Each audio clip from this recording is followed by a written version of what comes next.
səsə. İndi görərik Məhkəmə yolundan belli. Boşanma zamanı əmlak kimə qalır? Birgə qazanılan mal kimindir? Nigah müqaviləsi hər şeyi dəyişə bilərmi?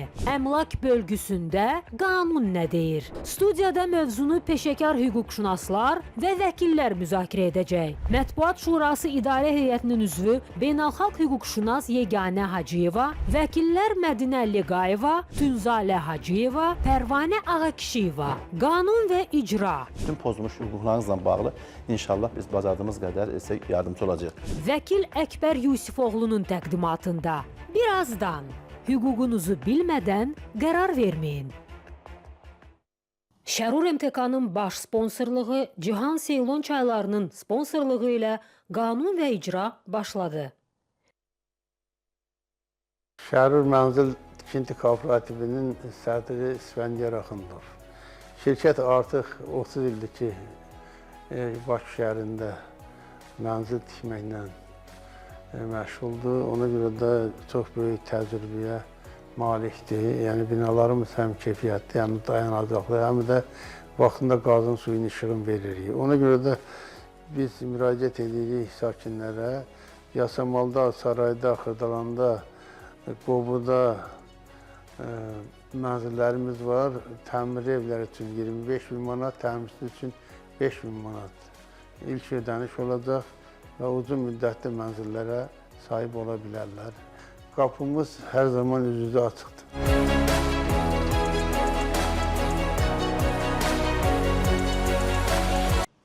Yüzillərdir çay deyəndə ağıla Şri-Lanka gəlir və Şri-Lankanın Cihan Doğazal çayları artıq ölkənin hər yerində sizə təqdim olunur.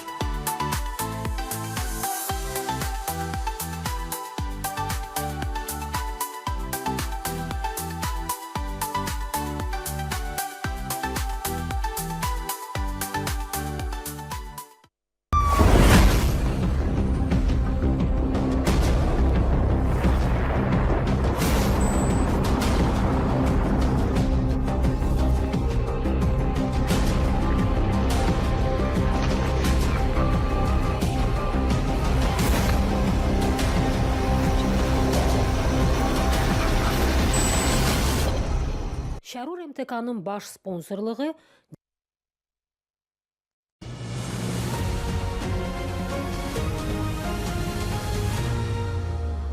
Salam, hörmətli tamaşaçılar, qanun və icra proqramı olaraq biz yenə sizinlə. Bugünkü mövzumuz çox maraqlı mövzulardan biridir. Belə ki, bəşər övladı, qadın və kişi nigahın pozulduqdan sonra əmlakla bağlı mübahisə açılır. Və həmən əmlakın bölüşdürülməsi ilə bağlı və nigah dövründə əldə olan əmlak və eyni tərəflərin, yəni qadının, belə deyək ki, və yaxud kişinin, ər və arvadın birgə nigah dövründə vərəsəli ilə əldə olmuş əmlakları və eyni zamanda digər ailə üzvlərinin bunlara bağışladığı əmlak nigah bölünən zaman, nigah pozulan zaman bölgəyə salınıb-salınmaması ilə bağlı fikir mübarizə aparmaq üçün çox dəyərli ekspertlər dəvət etmişik. İlk öncə dəyərli ekspertlərimizi sizlərlə təqdim edən, sonra biz mövzumuza qayıdacağıq. Mətbuat Şurasının İdarə Heyətinin üzvü Yeganə xanım Hacıyeva, Azərbaycan Respublikasının Vəkillər Kollegiyasının üzvü Vəkil Tünzalə xanım Hacıyeva və Azərbaycan Respublikasının Vəkillər Kollegiyasının üzvü Vəkil Pərvanə xanım Ağakişiyeva və Azərbaycan Respublikasının Vəkillər Kollegiyasının üzvü Vəkil Mədinə xanım Liqayeva. Xoş gəlmişsiniz. Xoş gələcəksiniz. Bugünkü mövzumuz çox maraqlı bir mövzudur. Nəyə görə bu üç tanınmış vəkil eyni zamanda beynəlxalq münasibətləri bilən, beynəlxalq hüquqşünas, beynəlxalq dərəcəli belə deyək ki, hüququn sahəsini daha mükəmməl bilən Yeganə xanımı ona görə dəvət eləmişim ki, biz dövlət olaraq bəzi vətəndaşlarımız, həm xarici vətəndaşlarla münasibətdə uşaq, aliment və digər əmlak mübahisəsi olur. Ona Yeganə xanım münasibət bildirəcək və Azərbaycan Milli Qanunvericiliyinə uyğun olaraq, yəni sizlər, mən hesab edirəm ki, bugün icraatınızda olan işlərlə bağlı və vətəndaşların qarşılaşdığı problemlərlə bağlı və bəzi hallarda görürsünüz ki, müəyyən əmlak olur, alimentin silinməsi ilə bağlı, hətta belə bir mövzu olur ki, məsələn, mən 3 otaqlı ev verirəm xanımıma və o məndən aliment istəməsin. Bu, mən bir vəkil kimi öz subyektiv fikrimi söyləyəm ki, bu qəbul olunmalıdır. Çünki qanunvericilik ərlə arvadın arasındakı nigah dövründə olan əmlakın bölgüsündən söhbət gedir və uşağın aliment və digər məsələlərin ora qoşulması və ondan belə deyək ki, istifa edərək digər hüququn pozuntusuna yol verən valideynləri biz qəbul etmirik. Buyurun Yeganə xanım, xoş gəlmisiniz. Xoş gününüz olsun Əkbər bəy. Sizi və bizim dəyərli qonaqlarımızı, həmçinin izləyicilərimizi salamlayıram. Çox həssas bir mövzuya toxunmuşuq bu günləri və bu mövzu əslində bütün dünyada bir epidemik səviyyədə yayılmış fundamental ailə təsəvvürünün dağılması ilə bütün ölkələrdə, bütün xalqlarda ən aktual cəmiyyətləri maraqlandıran sualları əhatə edən hüquqi prosedurlardan, proseslərdən biridir. Onu qeyd edim ki, bütün ölkələrdə, yəni əgər daha öncə Avropaya xarakterik idi, boşanmalar zamanı müəyyən çəkişmələr Yəni ayrılmalar, nikah olmasa da. Bəli, ayrılmalar, amma indi Azərbaycanda statistikaya baxanda, təəssüf ki, bəli, həmçinin postsovet ölkələrində statistikaya baxanda görürük ki, biz hardasa elə onlara yaxın bir statistik göstəricidə bu fundamental cəmiyyətin fundamental strukturunu mu deyək, insanların ailə dəyərlərini mi deyək, bunun dağılması və formasiyaların toqquşmasında formalaşan yeni bir sistemdə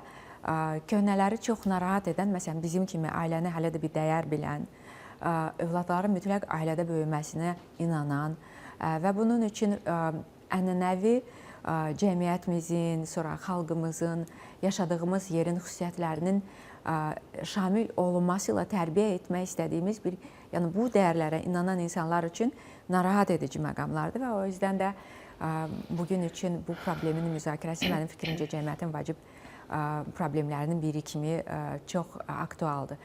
Əgər boşanmalar, ayrılmalar haqqında danışırıqsa, onu qeyd edim ki, bugün üçün ölkələrin daxili, Azərbaycan da daxil, ölkələrin daxili qanunvericilikdən kənarda, həm də milli qanunvericilik, bəli. Kənarda bir də beynəlxalq konvensiyalar var ki, istər boşanmalar... Yəni münasibətlər tənzimləyən. Mütləq tənzimləyən. Yəni mübahisə yarandığı təqdirdə. Bəli, məhz ailənin, belə deyək, tərəflərin boşanması zamanı 1970-ci il Haqa konvensiyası ailə dağılması zamanı şərtlərin ölkələr tərəfindən tanınmasına bir vasitəçi operator rolunu oynayan əsasları özündə ehtiva edir. Amma məsələ ondadır ki, baxmayaraq bu proses 70-ci illərdən beynəlxalq səviyyədə fərqli iki ölkədən evlənən cütlüklərin münasibətlərini tənzimləyirdisə, amma çoxlu suallar məhz uşaqlarla bağlı qalırdı və bir də BMT səviyyəsində, həm də ATƏT səviyyəsində 1996-cı ildə yenə də Haqa konvensiyası formalaşdı və bu konvensiya bir mənalı olaraq boşanmalar zamanı uşaqların hüquqlarının müdafiəsini özündə ehtiva edirdi. Bildiyiniz kimi boşanmalardan cəmiyyət də əziyyət çəkir, qohumlar da əziyyət çəkir, hamı əziyyət çəkir. Amma ən çox əziyyəti əlbəttə uşaqlar çəkir. Gələcəyə inamı itir, heç kimə sir deyil ki, valideynlərindən biri olmayaraq böyüyən... Həm vətəndaşlıq, həm dini inanc burada məsələ üstə düşür. Bəli, mütləq. Həm də qeyd etmək lazımdır ki, baxmayaraq ki, indi müasir insan başqasının öhdəliyini, məsuliyyətini çəkmək istəmir, başqasına görə əziyyət çəkmək istəmir. Buna əziyyət də demək lazım deyil. Məsələn, narahat etmək istəmir, özünün rahatlığını fikirləşir. Amma psixologiyada belə bir məqam var. Uşağın tam sabit, özünə əmin, güvənli, güclü böyüməsi üçün mütləq valideynlərin ikisinin də iştirakı vacibdir, labüddür. Və burada hətta mən sizə deyim ki, məsələ heç də maliyyədən asılı deyil. Çünki ümumi xoşbəxtliyin dəyərləndirilməsində alimlərin də gəldiyi qənaət ondan ibarətdir ki, maliyyə vacib rol oynayır, amma həlledici rolu oynamır. Həlledici rolu övlada sevgi, valideynin sevgisi, ananın sevgisi, atanın sevgisi.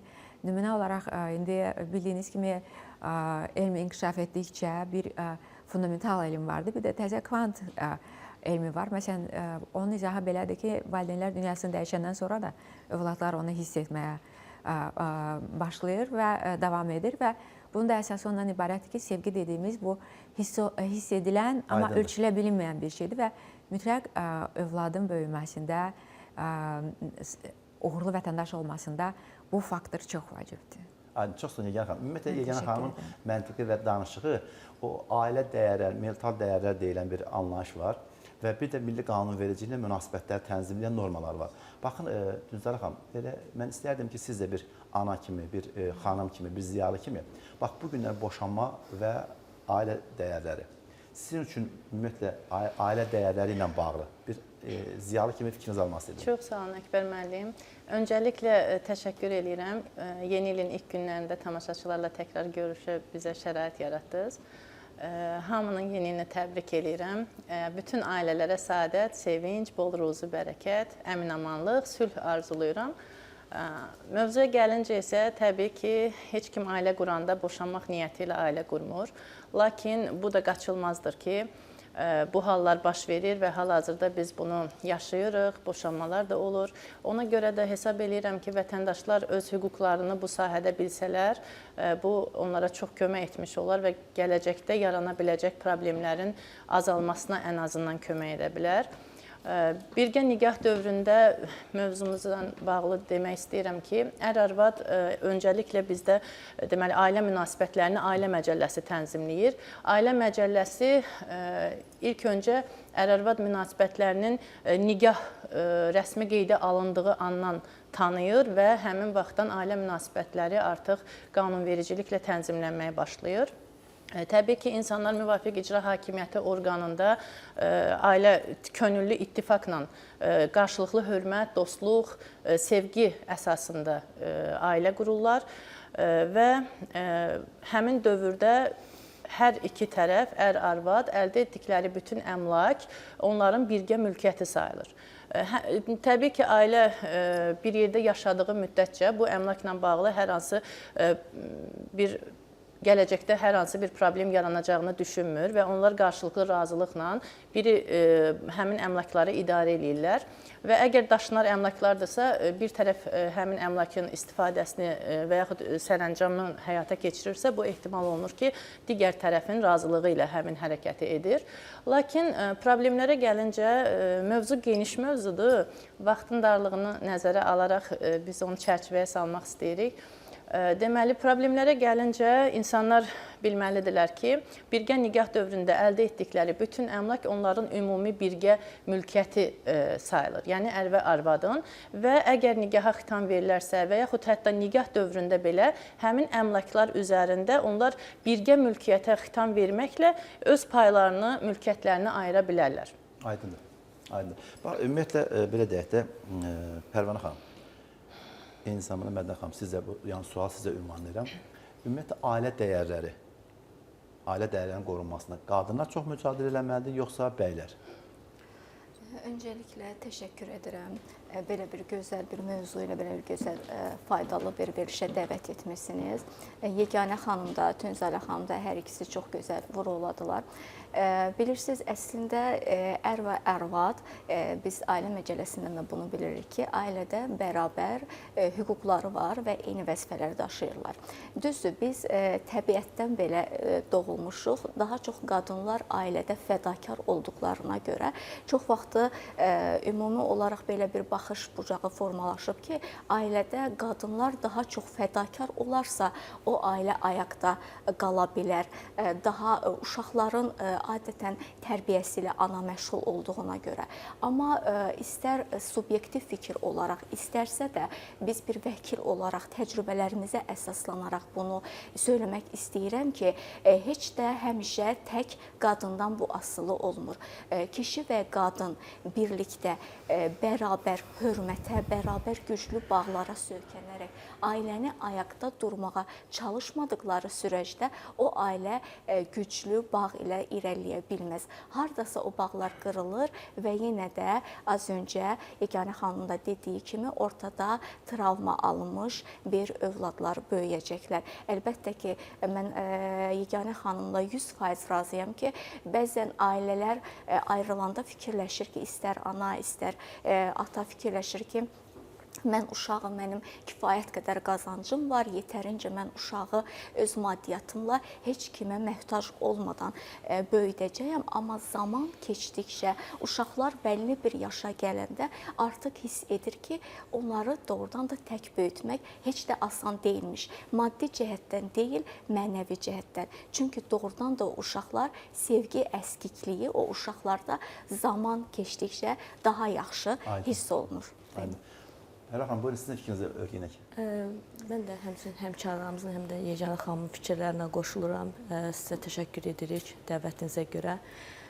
Bəzən biz yaşlı nəsildən bu günə qədər ailə quranda, ailədə söz-söhbət olanda ağbirçəklərimizdən, ağsaqqallarımızdan eşitmişik ki, biri sosial şəbəkələr ağsaqqal rolunu oynayır.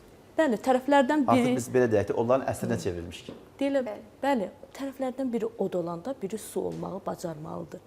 Bugünkü günü çox təəssüf olsun ki, bu yük xanımların üzərinə düşüb. İnanın Allah, mən bu sözü hər yerdə demişəm.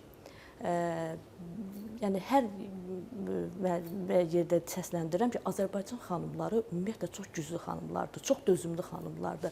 Azərbaycan xanımları son ana qədər, o kasanı dolduracaq son damlaya qədər dözürlər. Nə üçün? Ailə özündən keçirlər xanımlar. Ailəsinə görə, uşaqlarına görə, övladlarına görə ailəni davam etdirməyə səy göstərirlər. Amma elə bir hədd var ki, o həddə çatanda artıq xanım tükənir və bu gücü taqəti qalmır. Burada bəli, Yeganə xanımın da, həmkarlarım da dediyi kimi ortada travma alan uşaqlar olur. Bu gün biz çalışmalıyıq ki, cəmiyyətdə çalışmalıyıq ki, ailə münasibətləri pozularsa da bu uşaqlara nüfuz eləməsin. Tərəflər çalışmalıdır ki, vaxtaşırı görüşsünlər, uşaqlarla birgə vaxt keçirsinlər. Ola bilər, ata-ana düz gəlmədi, onların ailəsi pozuldu, yəni bu münasibəti davam etdirə bilmədilər. Amma uşaqlara xatir bir-birlərinə o münasibəti saxlamalıdırlar. Vaxtaşırı uşaqlarla ünsiyyətdə olmalıdırlar. Ata öz növbəsində də, ana da öz növbəsində o sevgini uşaqlara aşılamalıdırlar. O ki, qaldı mövzumuza. Mən öz təcrübəmdən sizə... Yəni, xahiş edirəm, yəni, mövzumuza daha çox belə vaxt ayıraq ki, bu günlər, məsələn, hesab edək ki, əmlakın bölüşdürülməsi. Məsələn, maşınla bağlı problemlər olur. Bir evdə, məsələn, bahalı bir televizor olur, soyuducu olur və digər məsələlər olur. Görürsünüz, hətta onun belə ifrat dərəcədə bölgüsünə gedirlər. Bax, bununla bağlı fikirlərinizi almaq istədik. Buyurun.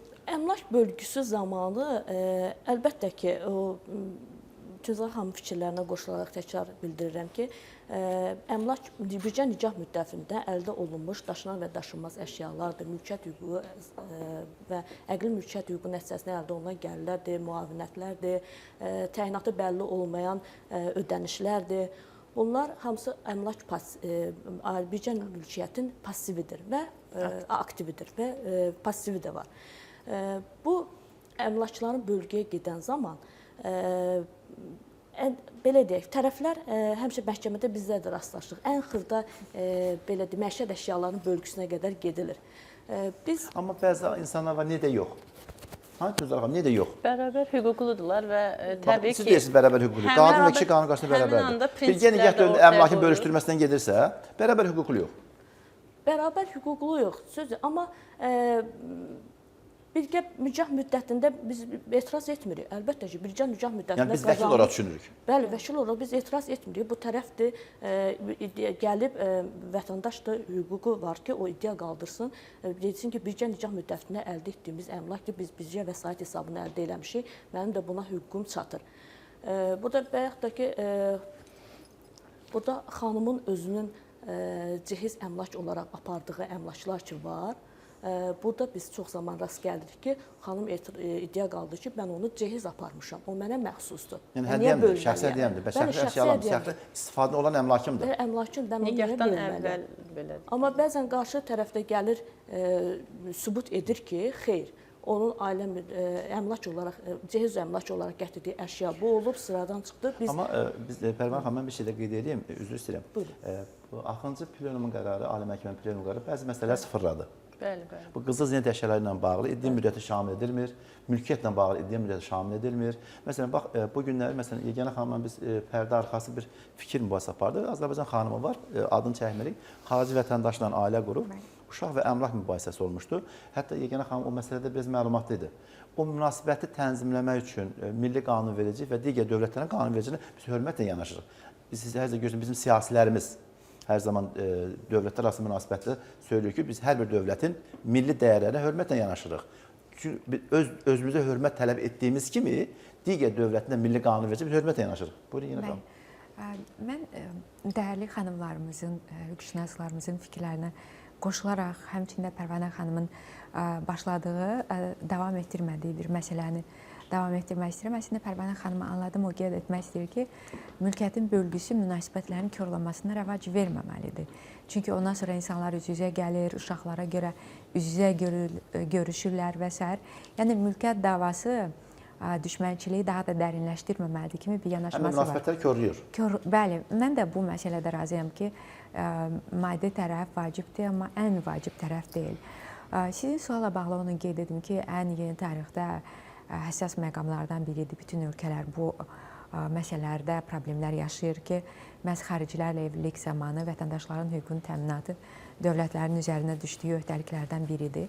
Və bəzi fundamental, dini, mühafizəkar dəyərlər daşıyıcısı ölkələr var ki, siz az öncə haqqında danışdığınız, biz danışdığımız məsələ onunla bağlı idi ki, o ölkələrin qanunları məhz digər ölkələrin qanunları səviyyəsində, hətta digər ölkələrin qanunları tanımır, baxmayaraq ki, bizim üçün vacib odur ki, ikili münasibətlərdə aramızda olan müqavilələrlə biz qarşı tərəfə ailə qurmuş və yaxud onlardan bizə gəlin gəlmiş vətəndaşların hüququnun təminatında təşəbbüskar olaq və bu prosesləri hər iki tərəfin maraqları çərçivəsində faydalı edək. Amma məsələ ondadır ki, nümunə üçün qeyd edim, dəfələrlə bunu daha öncəki verilişlərimizdə də sizinlə danışmışıq. Biz aslında ki, ilkin dövrdə maddiyyatın çox olması bəzi məsələlərə göz yummağı səbəb olur. Bu ondan ibarətdir ki, məsələn, xanımlar ərəb şeyxlərinə çox rahat ailə qurmaq istəyirlər onlarla. Niyə? Orada çox güclü iqtisadi təminat var. Amma məhz bu baxışlardakı fundamental fərqlilik, həmçinin mentalitetdəki fərqlilik, həmçinin həyat tərzindəki fərqlilik elə ilk gündən özünü göstərir. Və onu daha sonra nə Gucci-dən aldığınız paltarlarla kompensasiya edə bilmirsiniz, nə. Yəni, bu tam fərqli bir yerə gəlib çıxır. Və bu mərhələdə də, məsələn, həmin bizim vətəndaşımız olan, amma xarici ərə getmiş xanımlar məhz öz dövlətindən haqlı olaraq dəstək və kömək istəyir. Burada da bir neçə məqamlar var. Mənim izlədiyim qədərilə ən azından, baxmayaraq ki, mən səhəm mülki sahədə deyil, bəli.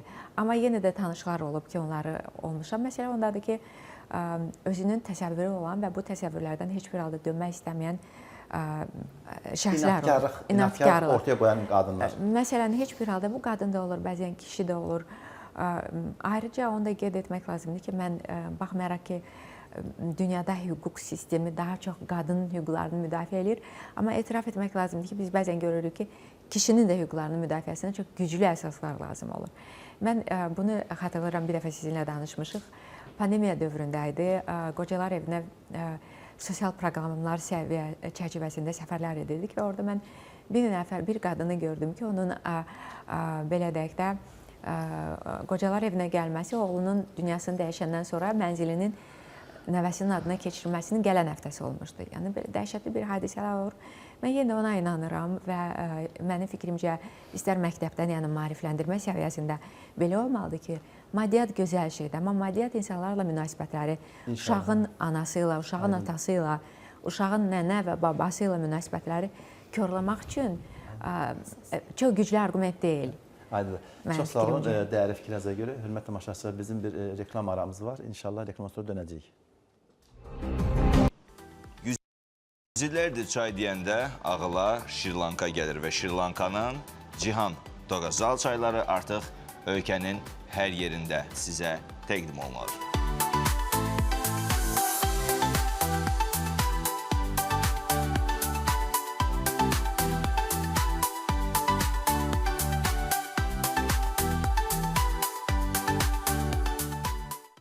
Şərur MTK-nın baş sponsorluğu, Cihan Seylon çaylarının sponsorluğu ilə qanun və icra reklamlardan sonra davam edəcək. Şərur MTK-nın baş sponsorluğu, Cihan Seylon çaylarının sponsorluğu ilə qanun və icra reklamlardan sonra davam edir. Şərur Mənzil Tikinti Kooperativinin sədri İsfəndiyar Axundov. Şirkət artıq 30 ildir ki, Bakı şəhərində mənzil tikməklə məşğuldur. Ona görə də çox böyük təcrübəyə malikdir. Yəni binalarımız həm keyfiyyətli, həm dayanacaqlı, həm də vaxtında qazın suyun işığını veririk. Ona görə də biz müraciət edirik sakinlərə. Yasamalda, Sarayda, Xırdalanda, Qobuda mənzillərimiz var. Təmir evləri üçün 25.000 manat, təmirsiz üçün 5.000 manat ilk ödəniş olacaq və uzun müddətli mənzillərə sahib ola bilərlər. qapımız hər zaman üz-üzə açıqdır.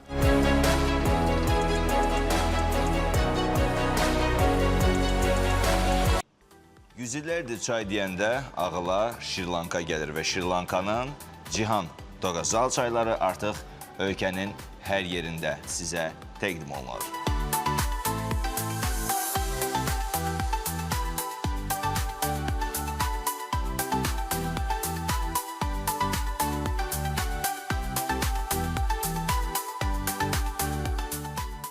Hörmətli tamaşaçılar, mən bugünkü mövzumuzu dəyərli ekspertlərimlə təhlil etməyimizə baxmayaraq, mən də bir vəkil kimi öz subyektiv fikirlərimi söyləmək istəyirəm. Ərlə arvadın birgə nikah dövründə əldə etdiyi əmlaklar, bəli, nikah pozulduqdan sonra bölgəyə salına bilər. Hansı əmlaklar nikah dövründə əldə olmasına asılı olmayaraq boşanan zaman bölgəyə salınmır? Tərəflərdən biri əgər vərəsəliklə mülkiyyət əldə etmişdirsə və xüsusilə də əgər tərəflərdən biri yaxınlar tərəfindən dəyərli bir əşya, yəni daşınan və daşınmaz əmlak aldığı təqdirdə bağışlama yolu ilə əldə etmişsə, həmin daşınmaz əmlak istir vərəsəlik hüququ ilə bağlı daşınan əmlak və daşınmaz əmlak dövlət reyestrindən qeyddən keçdikdən sonra tərəflərdən nikahın pozulduğu zaman onlar əmlak bölgüsünə salınmır. Mən hesab edirəm ki, bugünkü mövzumuz xanımlar daha çox maraqlıdır və bəylər çox maraqlıdır ki, bunun hüquqi nəticələri ilə bağlı.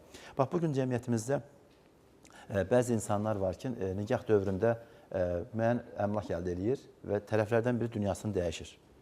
Və yaxud bəyin xanımı dünyasını dəyişir və ikinci ailə qurur və ailə qurduqdan sonra müəyyən yaş fərqinə baxmayaraq kişi dünyasını dəyişir.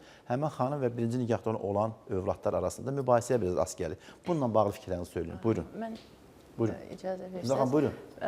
Bununla bağlı demək istəyirəm ki, nə qədər ki ər-arvad birgə nikahdadılar, onlar təbii ki, əgər ərdən ya da arvad biri ölərsə, digəri onun vərəsəsi hesab olunur. Amma bu halda belə vərəsəlik münasibətində ümumi birgə əmlakdan olan, yəni ərin, arvadın, sağ qalan ərin, arvadın öz payına vərəsəlik hüququ şamil edilmir. Çünki məntiqlə baxanda da görünür ki, zaten ümumi birgə əmlakın ər və arvadın orada hüquqları bərabər olduğu üçün yarı-yarıya orada hüquqları var. Ölən ərin və ya arvadın hissəsi artıq 2də 1 hissə vərəsəl miras açılan günü. Yəni yarısı. Bəli, yəni ümumi əmlakın yarısı miras payı olur və əgər həmin ölən ərin və ya arvadın şəxsi əmlakları var idisə, onlar tam şəkildə, yəni miras əmlak kütləsinə daxil olur və ər-arvad da, yəni sağ qalan ər-arvad ölən ər-arvadın vərəsəsi olur. Lakin ər-arvadın nikahına rəsmi qaydada xitam verilərsə və nikaha xitam verildikdən sonra keçmiş ər-arvaddan hər hansı biri ölərsə, sağ qalan keçmiş ər-arvad artıq onun vərəsəsi hesab edilə bilməz, ola bilməz vərəsəsi. Aydındır. Bilgin xanım, buyurun, sizin fikriniz var. Mən tamamilə Tüzələ xanımla razıyam bu məsələlərdə və geniş praktikada Azərbaycan hüquq sistemində bu tətbiq olunur. Amma həmişə mütləq ümumi qanunun tələblərindən fərqli kənara çıxan və özünün interpretasiyası olan istər hüquqşünaslar olur, istər şəxslər olur, hansılarda ki, onlar fikirləşirlər ki, belə deyək də, əgər evlilik zamanı bu əldə olunubsa, işin çoxunu kişi görübsə, bütün günü 24 saatın 18 saatını o işləyibsə və onun daha çox böyük haqqı var və yaxud da tam əksinə. Yəni mülki məcəllənin 225-ci maddəsi onun istisna edir. Bəli, amma məsələ ondadır ki, biz dəfələrlə bunun şahidi görürük, oluruq biz. Onu da qeyd edim ki, hətta bu yerli səviyyədə, yerli milli qanunvericiliklər səviyyəsində hüquqşünaslar tərəfindən mübahisələndirməyə qalxmır. Hətta beynəlxalq səviyyədə də, məsələn, zəhmətin müqabilində pay bölgüsü iddiası var ortada və onu da qeyd edim ki, elə bir zamandayıq ki, qanun bəzən bir neçə halda istər sosial, istər siyasi məsələdə fərqli interpretasiyada görsənir. Məsələn, dünyada çox milyardlı büdcələri olan şəxslərin boşanmalar zamanı onların tərəf istər ailə olsun, istər vətəndaş nigahı dövründə yaşadıkları şəxslər olsun, onların xeyrinə gedən, verilən qərarlar hamımızın gözünün Amma qabağındadır. İlhan sözünün qüvvəti, bu yaxınlarda mən bir belə də sosial şəbəkələrdə izlədim. Bir neçə dünya idmançıları var. Dünyada adlı sanlı və siz demişsiniz, maliyyə büdcəsi milyonlarla, milyardlarla ölçülən idmançılar vardı. Onların xanımları boşanmaya verdi. Sonra məlum oldu ki, bütün əmlak onun anasının adına. Futbolçu, bəli, Mən tamam. o Yeganə xanımın dediyinə bir əlavə eləmək istirdim ki, yəni bu günləri zəhmət haqqında bizim milli qanunvericiliyə əsasən zəhmət qarşılığında birgə nigah dövründə əldə olunan əmlak da birgə nigaha daxildir. Çünki ailə bir könüllü ittifaqdır və birgə təsərrüfatdır. Ona görə də onların hər birinin, hətta işləməyən xanımın belə hətta bəylər də və yaxud və bəylər olsun, yəni üzürlü səbəbdən ev işləri ilə məşğul olan, uşaqlara baxmaqla məşğul olan və digər üzürlü səbəbdən işləməyən ər-arvaddan hər hansı belə özünün maddi gəliri olmasa belə birgə nigah dövründə əldə olunmuş əmlakın yəni hüququ var, bərabər hüququ var. Aydın, buyurun. Bu sözə qüvvət mən də bir praktikada olan ən çox rast gəlinən sualla bağlı sizə bildirim. Bu ən çox ər tərəfin valideynləri tərəfindən olur. Müdaxilələr. Bəli, müdaxilələr. Dahilə olanlarsa. Gəlirlər, bildirirlər vəkilə ki, gəlin bütün gün evdə oturub, uşağa baxıb işləyib, neyinib ki, o nə edib, nə qazanıb əldə edib ki, bu əmlakada hələ payı olsun. Bəli, mənim oğlumundur hamısı. Və biz buradan vətəndaşlara məlumatlandırırıq, bu yanlış düşüncədir. Qanun belə demir. Ailə Məcəlləsinin 32-3-cü maddəsində birbaşa bu qeyd olunub. Ev təsərrüfatı ilə məşğul olan, uşaqlara qulluq etməklə və ya üzürsüz səbəbdən gəlir əldə edə bilməyən ər və ya arvadın da ümumi birgə əmlakda pay hüququ gözlənilir və qorunur. Bu, ola bilər ki, xanım olsun, işləyə bilmir. Bizim bir tanış ailə var, orada kişi xeylağı, yəni ər üzürlü səbəbdən qəza keçirib işləyə bilmir və xanım çox yüksək vəzifədə çalışır. Və hazırda yoldaşı birgə təsərrüfatdır da bu. Evdə uşağa nəzarət edir, xanım da işləyir və çox gözəl ailə münasibətləri də var. İndi bu axıra qədər Allah davam etdirsin. Bu bir nümunəvi ailədir. Nümunəvi ailədir. Burada deyilə bilməz ki, bu kişinin işləməyibsə, qazanmayıbsa hüququ yoxdur bu əmlak üzərində və yaxud da ki, qadın işləməyib, qazanmayıbsa hüququ yoxdur. Mən Pərvanə xanım belə bir gözəl bir təcrübəni, nümunəni gətirdi. Amma biz təcrübədə Əkbər daha çox bilirsiniz necə hallarla rastlaşırıq. Bu kimi bölgülərdə, misal üçün xanımlar yaxınlaşırlar. Demək olar ki, biz ümumiyyətlə öyrəşmişik, ailədə həmişə kişi işləyər, qadın daha çox ev işlərinə, uşaqların tərbiyəsi ilə məşğul olar. Ona görə də kişi işsiz qalanda artıq ailədə söz-söhbətlər başlayır.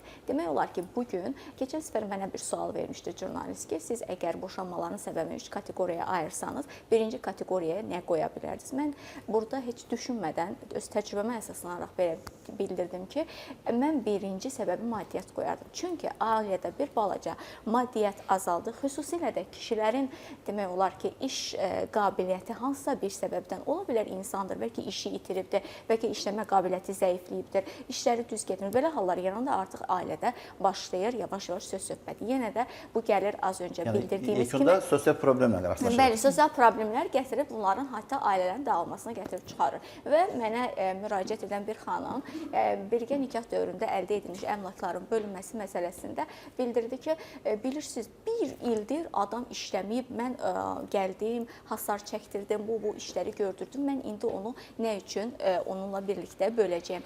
Qanunvericilik düzdür, biz də xanımlarıq, hüquqlar daha çoxdur. Az öncə Yeganə xanımın da dediyi kimi, bəzən biz cəmiyyətdə, ümumiyyətlə gördüyümüz işlərdə görürük ki, bəzən kişilərin müdafiə olunması üçün çox güclü arqumentlərə ehtiyacımız yaranır. Amma əgər qanunvericilik deyirsə ki, ər və arvadın birgə nikah dövründə birgə təsərrüfatları idarə edən zaman əldə edilmiş aktivlər və passivlər onların bərabər əmlaklarıdır. Burada artıq hansısa tərəf işləmirdi, hansısa tərəf qazanmırdı, heç vaxtı əsas ola bilməz. Bir də fürsətdən istifadə edib mən xüsusilə nikah müqaviləsinə toxunmaq istəyirəm. Bugün nikah müqaviləsi Azərbaycanda bir o qədər də inkişaf etmirdi. Düzdür, kifayət qədər nikah müqaviləsi ilə bağlı müraciət hərəkət edən gənclər olur. Nikah müqaviləsi ümumiyyətlə istər ailə, ər və arvad birgə nikaha daxil olana qədər və istərsə də birgə nikah bağlayandan sonra da bağlaya bilər nikah müqaviləsi. Amma faktiki nikaha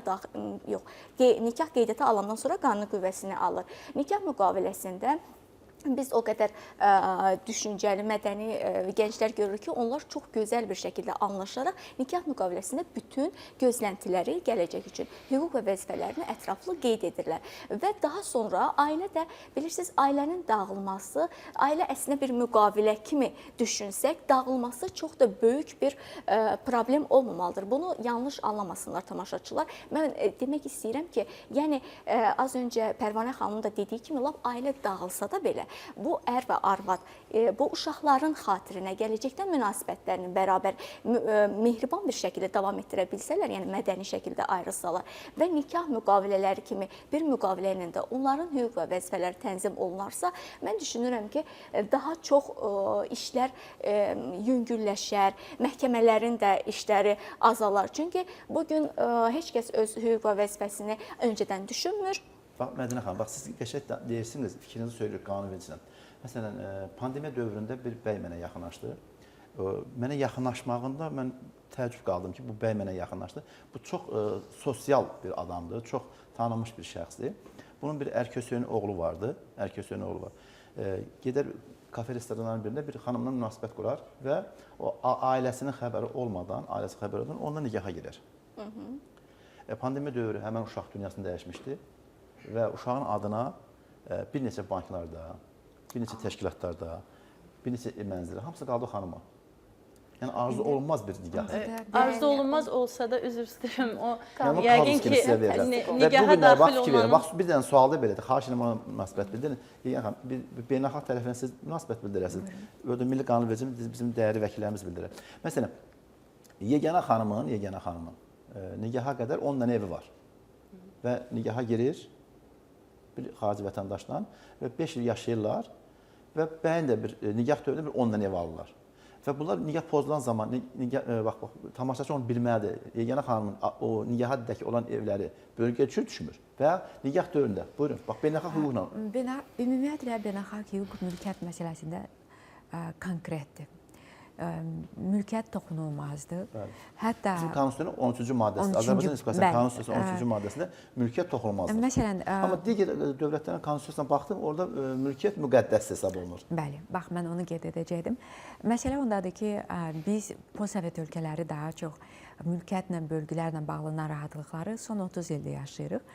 Amma digər Avropa ölkələri, dünyanın bir çox ölkələri var ki, onların ənənəsi var. Bəli, artıq oturuşmuş hüquqi ənənəsi var və onu da qeyd edim ki, məsələn, bizim tərəfdən baxanda onların bizim də hal-hazırda indi az öncə də Mədinə xanım kifayət qədər dəyərləndirdiyi, haqlı olaraq dəyərləndirdiyi məqamlar üzərindən, məsələn, nigah müqaviləsi bizim baxışımızdan ədalətsiz görsənir.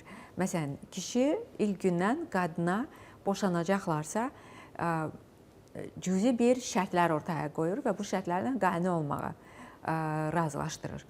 Və bu əslində baxanda, məsələn, 17-18 yaşında həyatını qurmuş, dünyanın belə deyək də çox təcrübəsi olmayan birinin evlənmək xatirinəmi, ətrafın təhrikimi, bu artıq ictimai qınağlardan qaldırmaq və s.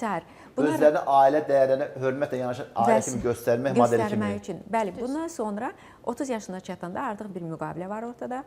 Aradan keçmiş 13-14 il pasiv bir il var. Burada nə karyer inkişafı yoxdur, nə fərdi inkişaf yoxdur və s. Və aydın məsələdir ki, kim evdədirsə onun inkişafı yoxdur. Çöldə olan müxtəlif istiqamətdə də olsa inkişaf olacaq. Ya istər fiziki olsun, istər sosial olsun, biznes olsun və s. Bu kimi məqamlar. Amma məsələ ondadır ki, məsələn, Avropalıların mülkiyyətlə bağlı fikri netdir bir çox ölkələrdə. Övladdan kənarda, məsələn, nümunə üçün bir neçə qeyd edim, elə bilirəm bu nümunə aydınlaşdıracaq. Fransada özünün yaxın şərqdən olan həyat yoldaşından 3 və 4 övladı, öncə 3 əkiz, sonra da bir 4-cü övladı olan bir kişi dünyasını dəyişir. Məhz xarici vətəndaş olduğu üçün və ölkə qanunvericiliyinə görə öz həyat yoldaşının həm də miqrasiya şərtlərinə tam əməl etmədən, tam hüquqlu vətəndaş olmadığı üçün o dünyasını dəyişən kimi onun bütün mülkiyyəti qaldı anasına və atasına. Onlarda da düşüncə bizimki kimi deyil. Şərq insanı nəvə övladdan şirin yanaşması var, amma Avropalıda bu təxminən belə deyil və nəticədə təsəvvür edin ki, yaxın şərqdən olan o qadın bu bir prezident dahasındakı müraciət etmişdi və nümunə var və biz bunu beynəlxalq konferensiyalarda hansında hüquq məsələlərində qadınların hüquqla bağlı, bəli, bunu həmişə qaldırırıq ki, belə bir nümunələr var. Miqrasiya qanunlarının bu qədər sərtliyi daha sonra qadınları bu kimi məsələlərdə çox böyük ciddi problemlərə salır. Amma bəzi dövlətlər var ki, orada məsələn adını çəkmək istəmir, orada nigah da yoxdur. Var bu kimi məsələlər, haqlısınız, amma vətəndaş nigahı qismində əgər övlad varsa... Amma bizim qanunvericimiz ər-arvad münasibətində olmayan faktı təsdiqləsən, onu qəbul edir. Bəli, bir sıra ölkələrdə yoxdur. Məsələn, Amerikanın ştatlarından bəziləri var ki, fərqi yoxdur, sən hətta evlənəndən də sonra sənin hətta nigah müqavilən də varsa, bu adamın səndən öncəki biznesi və ondan sonra o biznesdən əldə etdiyi gəlirləri bu adamın özünün mülkiyyətidir. Yəni baxın. Amma bizim qanunvericimizdə bax Yeganə xanım, mən bu hansı problemləri yaşamışam müvəkkil ki, mən onu söyləmək istəyirəm. Bu günlər cəmiyyətimizdə belə bir fikir formalaşır. Kreditlərlə bağlı. Bəli. Məsələn, xanımın da krediti var, şəxsi belə deyək ki, hər hansı bir adını çəkməyəcək bir mobil telefon götürür kreditə və yaxud da bəy də kreditli telefon götürür. Bunlar boşanan zaman həmən kreditlər həmən şəxslərə məxsusdur. Bununla bağlı, buyurun. Mənim təcrübəmdə olub, Əkbər müəllim, əslində burada bizdə plenum qərarı da var. 2024-cü ilin 12 mart tarixində aktivlərin və passivlərin bölünməsi. Aktivlərlə bağlı məlumat verdik. Aktivlər əlbəttə ki, bizim gəlirlərimizdir, əmlaklarımızdır, daşınar, daşınmaz əmlaklar. Amma passivlər əlbəttə ki, bizim borclarımızdır. Mənim təcrübəmdə olmuşdu. Deməli, həmin o plenum qərarında da bununla bağlı daha geniş göstərib, sübut etmə vəzifəsi iddiaçının üzərində də qoyur və etiraz edən halda da etiraz edən tərəf cavabdehdə etirazını əsaslandırmalıdır sübut etməklə. Əgər burada deyək ki, ayrılan cütlüklərdən biri şəxsi istifadə üçün bu krediti almışdırsa və bu zaman... Yəni ailə üçün, yəni fərdi qaydada yox. Fərdi qaydada almışdırsa, fərdi qaydada almışdırsa... Yəni ikisi də bölünürdü orada. Bəli, məndə belə bir iş olmuşdu, yəni mən həmin o iş üzərindən danışmaq istəyirəm. Kredit alınmışdı, qadın öz adına almışdı kişinin müalicəsi üçün. Lakin məhkəmədə kişi qəbul etmirdi. Bildirirdi ki, xeyr, mənim bundan xəbərim yoxdur, o özü alıbdır və həmin krediti bir neçə dəfə artırılmışdır. Təbii ki, biz bunu sübut elədik, təmin olundu iddia, bizim iddiaçının xeyrinə təmin olundu. Lakin qarşı tərəf isə buna razılaşmırdı. Burada da plenum qərarında da göstərir ki, iddia edən tərəf sübut etməlidir ki, həmin o pasiv, həmin o borc doğrudan da birgə təsərrüfatın idarə olunmasında istifadə edilmişdir. Çox-çox üzr istəyirəm, bizə ayrılan vaxt yekunlaşmaq üzrədir. Dəyərli sözlərimiz çoxdur. Bu elə bir mövzudur ki, bunu belə deyək ki, bir verişlə yekunlaşdırmaq olmur. Ailə modeli, ailəni qoruyub saxlamaq hər bir insanın borcudur. İstəyir xanım olsun, istəyir bəy olsun. Hörmət tamaşaçılar, bizə ayrılan vaxt yekunlaşmaq üzrədir. Sağ olun, gələn görüşlərə qədər Allah dövlətimizi və millətimizi qorusun. MTK-nın baş sponsorluğu, Cihan Seylon çaylarının sponsorluğu ilə qanun və icraya baxdınız. Oğurluq nədir? Hansı hallar cinayət məsuliyyəti yaradır? Gizli talama ilə açıq soyğun arasında fərq nədir? Cəza nə vaxt ağırlaşır? Bir anlıq tamah illərlə davam edən hüquqi məsuliyyətə çevrilə bilər. Qanun özgənin əmlakına toxunanlara nə deyir? Oğurluq cinayətlərinin hüquqi mahiyyəti, maddələr, cəzalar, ağırlaşdırıcı hallar, real məhkəmə təcrübələri, hüquqi izahlar, qanun və icra. Qanun və icra bu sadəcə veriliş deyil. Bu ədalətin canlı tribunasıdır. Vəkil Əkbər Yusifoğlu'nun təqdimatında yanvarın 13-ü saat 12-də ARB-də. Şərur Mənzil Tikinti Kooperativinin sədri İsfəndiyar Axundov. Şirkət artıq 30 ildir ki, Bakı şəhərində mənzil tikməklə məşğuldur. Ona görə də çox böyük təcrübəyə malikdir. Yəni binalarımız həm keyfiyyətli, həm dayanacaqlı, həm də vaxtında qazın suyun işığını veririk. Ona görə də biz müraciət edirik sakinlərə. Yasamalda, Sarayda, Xırdalanda, Qobuda, mənzillərimiz var.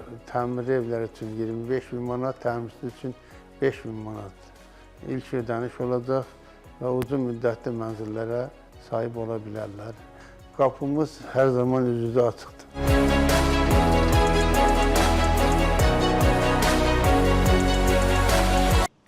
Yüzillərdir çay deyəndə ağıla Şirlanka gəlir və Şirlankanın Cihan Doğazal çayları artıq ölkənin hər yerində sizə təqdim olunur.